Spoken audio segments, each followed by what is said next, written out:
Est-ce que vous vous rappelez des conventions? Vous savez, l'endroit où on achetait un menu manga à 10 € comprenant un jambon fromage, un coca et un cookie, ou encore celui où vous faisiez 4 heures de queue pour que votre youtubeur dessine une tub à côté de votre autographe? Oui, je sais de quoi je parle car je l'ai déjà fait. Et donc les conventions, ça me connaît. J'en ai fait des bien sympas et j'en ai fait aussi des un peu moins sympas. Mais bon, celles dont je vais vous parler dans cette vidéo sont un cran au-dessus de tout ce que j'ai pu rencontrer au cours de ma vie. Alors oui, il est vrai que ça fait quelques années qu'on en voit plus trop, hein. Faut se dire que les pancartes Free Hugs, c'est pas trop un geste sanitaire, hein. Mais bon, ça fera une bonne vidéo souvenir aux anciens et une vidéo espoir aux plus jeunes. Salut, c'est Léo de la chaîne Techmaker et aujourd'hui on va parler des pires conventions que le monde n'ait jamais portées. Et quoi de mieux pour commencer qu'une convention axée autour d'un réseau social, la Dashcon.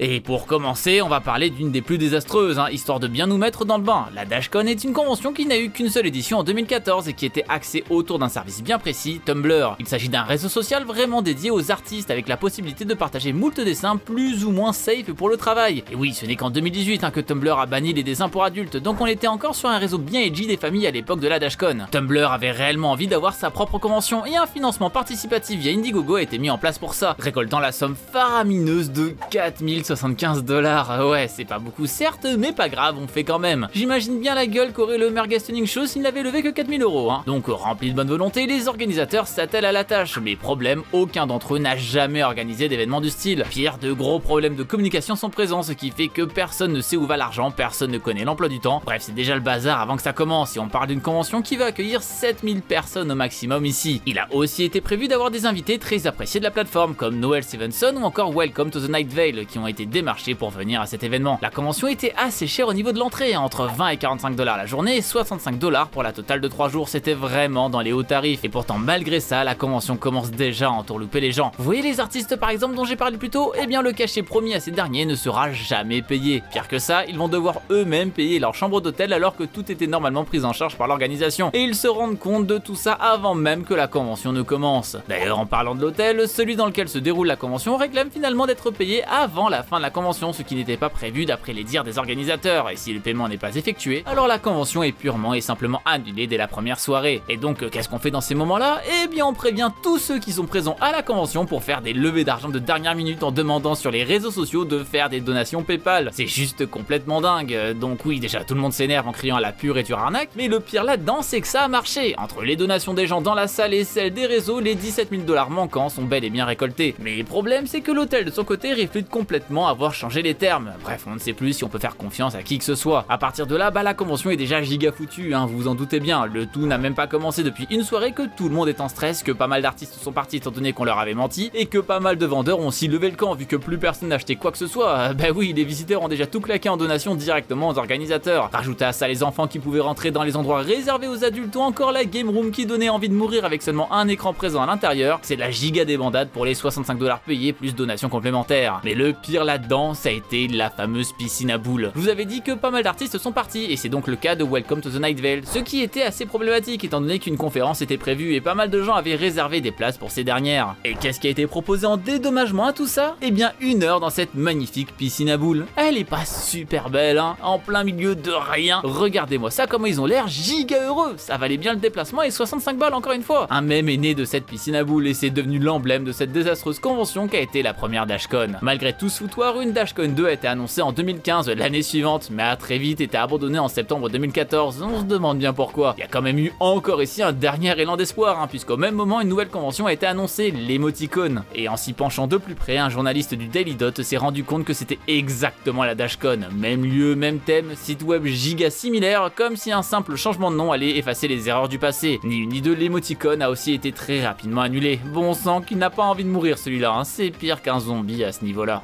Le Rainforest 2015. Sur Tumblr, on voit de tout niveau thème, nature, nourriture, humains, animaux et parfois les deux derniers mélangés, et ça avec beaucoup de poils. Et même si ces derniers devaient être représentés lors de cette fameuse Dashcon, il existe une convention vraiment spécifique pour eux, le Rainforest, et c'est une convention qui marche pas trop mal car cette dernière a déjà donné lieu à 9 éditions, avec un premier événement en 2007 tout de même. Mais bon, si j'en parle ici, c'est pas pour les féliciter, vous vous en doutez bien. En effet, on va s'attarder sur la 9e édition, celle de 2015. Faut se dire que la communauté Furieux Fury est assez spécial, hein. Souvent costumé de la tête aux pieds avec d'une fursuite pouvant monter à 5000 $ pour les plus perfectionnés, c'est souvent utilisé pour se projeter à la place d'un autre personnage, comme si la personne à l'intérieur n'existait plus, et donc permettre d'être un tout nouveau soi. Évidemment, ça permet de faire du RP un peu bizarre, mais vous comprenez bien que c'est pas seulement utilisé pour ça, et aussi une attirance vers ces animaux anthropomorphiques, et aussi une attirance envers les ballons, et me demandez pas pourquoi, j'ai toujours pas compris. Certains vont en profiter pour faire des excès comme jamais, et faire du RP dans d'autres situations, par exemple avec les tenues. Ouais, n'achetez jamais de fursuite d'occasion, hein, parce que d'autres types de ballons ont pu être utilisés avec. C'est pas la seule convention Fury qui existe, en vrai c'est un mouvement assez majeur car les gens peuvent se libérer complètement. Il existe par exemple Eurofurence, Furidelphia ou encore Biggest Little Furcon, que Google Trad m'avait traduit le plus gros petit con de fourrure, hein. Ouais, c'est un concept. Le Renfurest de son côté a toujours été considéré comme la convention maudite, mais malgré les dérives de la communauté Fury, on n'a pas trop eu d'écho des années précédentes. Seulement voilà, le problème de cette convention est que c'est pas réellement une convention mais plutôt une fête géante, et donc ça peut très vite déraper. La convention se tenant dans un hôtel, le Hilton, ce dernier s'est fait saccager. En premier, les toilettes où l'un des participants a juste dévissé les chiottes, parce que pourquoi pas. Vous imaginez bien que tout ça a fini en dégâts des eaux, que ce soit aux toilettes mais aussi en dessous de ces dernières, genre la salle des serveurs. Et bon, pour contrebalancer ça, d'autres ont désactivé les détecteurs de fumée histoire de commencer un fait, donc d'avoir déjà deux des éléments présents à la convention. Bref, à partir de là, vous comprenez que tout va être saccagé. Les ascenseurs vont être souillés, les piscines remplies de serviettes sèches histoire qu'elles soient complètement inutilisables, de la drogue est retrouvée partout au point que la police se ramène, des agressions sexuelles et des agressions tout court se produisent, et le clou du spectacle, des couches culottes disséminées partout dans l'hôtel et sur les voitures du parking. Parce que oui, je vous avais pas dit, mais d'autres se baladent en couches culottes au-dessus de leur costume d'animal, car ils kiffent le bruit de froissement de ces dernières. Bon, ok, c'est déjà chelou, mais en vrai, je serais limite ok pour accepter ça si elles étaient pas remplies la grande majorité du temps. Et donc celles qui sont disséminées partout,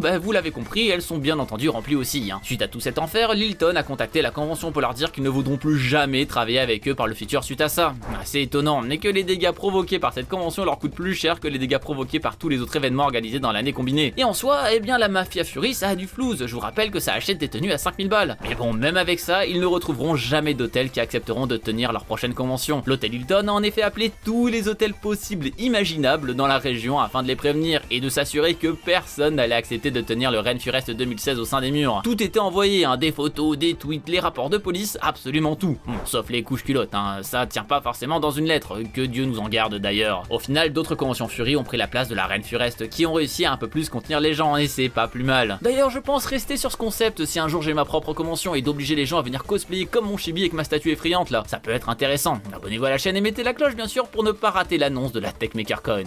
Las Pegasus Unicon.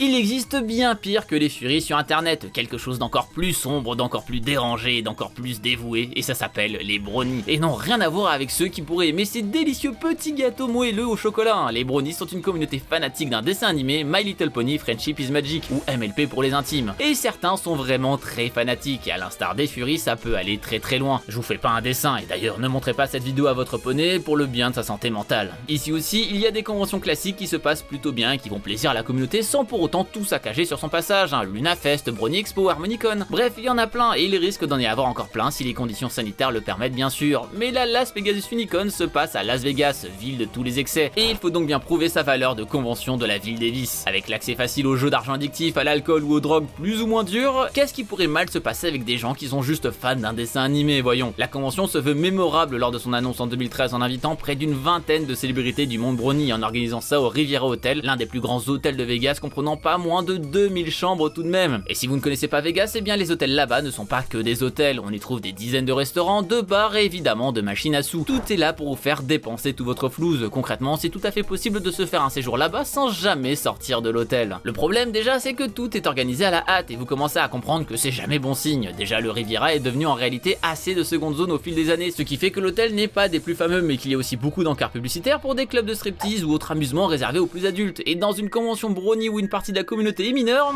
ça la fout un peu mal. Mais bon, on organise une convention à Las Vegas, hein, donc ça ne devrait être une surprise pour personne déjà. L'hôtel était d'ailleurs en pleine faillite au moment de la convention, donc certes l'organisation a pu avoir un bon prix, mais ça sentait vraiment moisi. Et donc déjà un premier problème, peu de gens se déplacent à un événement du style, et malgré les 5000 participants attendus à la convention par les organisateurs, ce n'est que le quart qui sera présent avec 1200 préventes. Et ça c'est assez terrible, hein, car dès le début ça sent juste pas bon au niveau du budget. Hein. Et vous vous doutez bien qu'avec une localisation en plein milieu du désert, il n'y allait pas avoir 3800 personnes qui allaient se ramener ramener car il passait par hasard devant une convention My Little Pony. Et que se passe-t-il quand une convention ne ramène pas assez de sous? Bah on paie plus personne. Les artistes ne seront donc jamais payés et les invités non plus, si tant est que ces derniers étaient présents à la convention. Beaucoup d'entre eux ont juste slacké pendant une journée entière à l'aéroport car personne n'est venu les chercher comme Nicole Oliver. Pire que ça, l'hôtel va demander aux différents invités de payer eux-mêmes leurs chambres, qui ont des giga suites de fou car la convention ne l'a pas fait. Et à demander 300 $ à des artistes qui galèrent par nuit, ça fait très mal. Il y avait même eu un système où les gens devaient échanger leur vrai argent contre de l'argent magique de l'univers des poneys. Ouais, et même les vendeurs devaient l'accepter et derrière le rééchanger avec la convention à la fin. Et évidemment, quand la convention a commencé à tourner de l'œil, bonne chance pour récupérer le vrai argent à la place. Ou alors réussir à réutiliser ces fameux billets magiques dans la vraie vie. Mais bonne chance pour donner ça à votre boulangère. Tout le monde était déçu, plein de gens invités se sont retrouvés avec des dettes allant parfois à plus de 1000 $ pour certains, tout ça pour payer un hôtel délabré. C'était juste pas possible. La Pegasus ne verra jamais une deuxième édition, avec tous les ratés qu'il y a eu et le nombre de bonnes conventions sur le thème existant, il y avait aucun intérêt à en faire une supplémentaire. Après bon, on en a parlé des brownies et des furies comme si c'était les pires communautés du monde. Pourtant, il existe bien pire, quelque chose que vous n'imaginez même pas, et pourtant vous faites partie de cette communauté, celle de YouTube. Tanacoin. Quoi de mieux qu'une convention organisée par un youtubeur pour être un désastre? Et d'ailleurs on parle ici d'une youtubeuse puisqu'il s'agit de Tana Mongeau. Pour ceux qui ne connaissent pas le personnage, eh bien je vous envie, mais dommage car je vais vous dire quelques trucs sur elle. Cette dernière est une youtubeuse très axée storytime et une chanteuse qui a fait pas mal de polémiques, la plus connue étant celle avec sa vidéo sur le N-word car un inconnu lui a dit de dire le mot lors d'une photo. Inconnu qui était nul autre qu'Idubbbz, un autre gros youtubeur troll de 2017 et qui faisait référence au fait qu'elle utilisait le mot à tout va par le passé. Bref, sacré bazar tout ça, et la tournée de Tana est devenue un véritable enfer suite au passage d'Idubbbz qui a réussi son coup. Mais pour autant, ce qui s'est passé ici n'est rien par rapport à la convention que Tana a organisée elle-même l'année qui suivit en 2018, la Tanacon. Et c'est quoi la raison d'existence de cette convention? Pour être vraiment plus proche de ses abonnés, avoir un événement organisé par des youtubeurs et donc être encore plus proche de ses fidèles? Non, rien de tout ça. La raison à l'existence de cette convention est parce que la VidCon, une convention similaire à la Video City chez nous, n'a pas mis Tana Mongeau dans ses créateurs vedettes lors de l'édition 2017 et donc Tana en a eu gros sur la patate. Tout ça est donc prévu dans la ville d'Anaheim en Californie,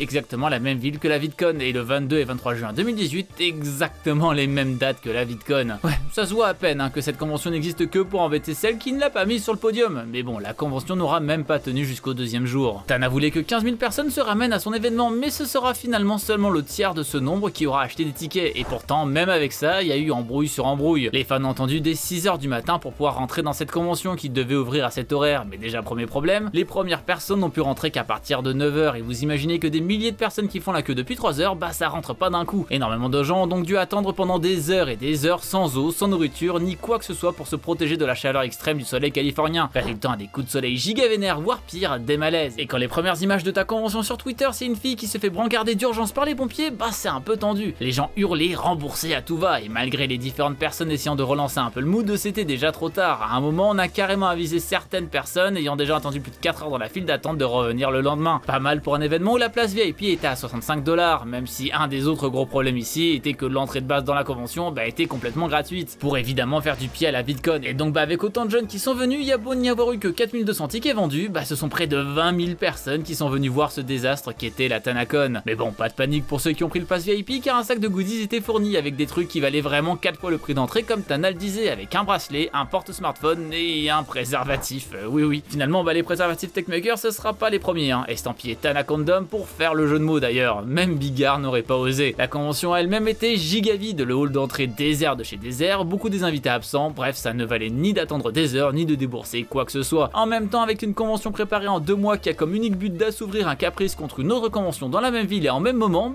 fallait s'en douter. Les différents youtubeurs invités encore présents ont commencé à râler sur tout ça et l'événement a très vite été annulé avant même la fin de la première journée. Tous les tickets allaient être remboursés et la Tanacon ne reverra plus jamais le jour, laissant définitivement la place à la VidCon. Finalement Tana a annoncé faire partie de la VidCon 2019 dans une vidéo expliquant ses torts et disant qu'effectivement c'était pas la meilleure des idées. Bon, au moins elle est dans la liste des créateurs en vedette cette fois, ils sont pas très rancuniers tout de même. Bref, les conventions sont souvent des moments assez spéciaux, autant de choses prévues sur un espace de temps aussi restreint de 3 ou 4 jours au maximum, et évidemment qu'il y a des cafouillages et certes certains événements sont plus mauvais élèves que d'autres, mais finalement les conventions les plus désastreuses auxquelles j'ai pu participer sont celles dont j'ai le plus de souvenirs et qui me font rire aujourd'hui, donc si ça se trouve dans le cas de la DashCon c'était vraiment un truc magique à vivre, en tout cas j'espère un jour pouvoir revoir certains d'entre vous dans un de ces événements, et qui sait, peut-être que vous vous rappellerez de cette vidéo à ce moment-là. Mais vous alors, c'est quoi votre meilleure et votre pire convention? Eh bien dites-moi tout ça en commentaire, et n'hésitez pas à partager des anecdotes croustillantes sur vos passages dans ces dernières, c'est toujours sympa. Si c'est le cas, comme d'habitude, vous pouvez mettre le pouce bleu de l'amour pour me remercier et ainsi aider cette vidéo à se faire connaître pour éviter à des organisateurs de refaire les mêmes bourdes. N'hésitez pas non plus à partager cette vidéo à tous vos potes qui sont en manque de convention, et bien sûr, le plus important, si ce n'est pas déjà fait, abonnez-vous à la chaîne en cliquant sur le logo qui vient d'apparaître en haut à droite de votre écran. C'était Léo de la chaîne Techmaker, et surtout, n'arrêtez jamais d'apprendre. Salut!